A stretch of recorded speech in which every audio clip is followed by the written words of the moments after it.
అస్సలం వాలేకుమ్. హాయ్ అండి. ఈరోజు నేను వేడి వేడి ఫిష్ ఫ్రై చేస్తున్నాను. దానికోసం ఈ పౌడర్ మసాలా అంతా ఒక ప్లేట్లో వేసేస్తున్నాను. రెడ్ చిల్లీ పౌడర్, ఉప్పు, పసుపు, జీరా పౌడర్, గరం మసాలా, నిమ్మకాయ, హాఫ్ నిమ్మకాయ, ఇవంతా పౌడర్ మసాలా అంతా కలుపుకొని ఉప్పు, జీలకర్ర పొడి, ఇంకా పసుపు, రెడ్ చిల్లీ పౌడర్ అంతా కలుపుకొని దాంట్లో నిమ్మకాయ, హాఫ్ నిమ్మకాయ పిండుకోవాలా.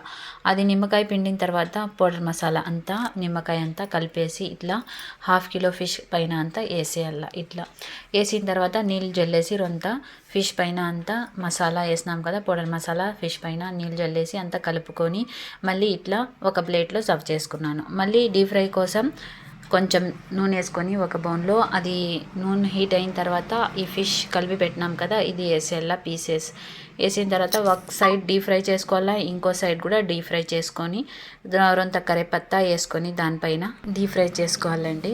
ఇది ఇట్లా ఒక సైడ్ అయితే ఫ్రై అయిపోయింది, ఇంకో సైడ్ కూడా ఫ్రై చేసుకోవాలా. చాలా రుచిగా ఉంటుంది. ఒకసారి చేసి చూడండి. ఈ చలికాలంలో ఫిష్ తింటే చాలా బాగుంటుంది.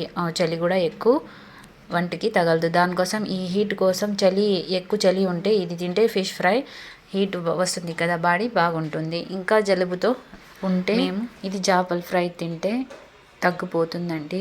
ట్రై చేయండి ఈ చేపల ఫ్రై. మీకు నచ్చితే ప్లీజ్ సబ్స్క్రైబ్ చేయండి. ఇలాంటి వంటకాలు మీకు కావాలంటే మా ఛానల్కి తప్పకుండా సబ్స్క్రైబ్ చేయండి. బాయ్ అండి.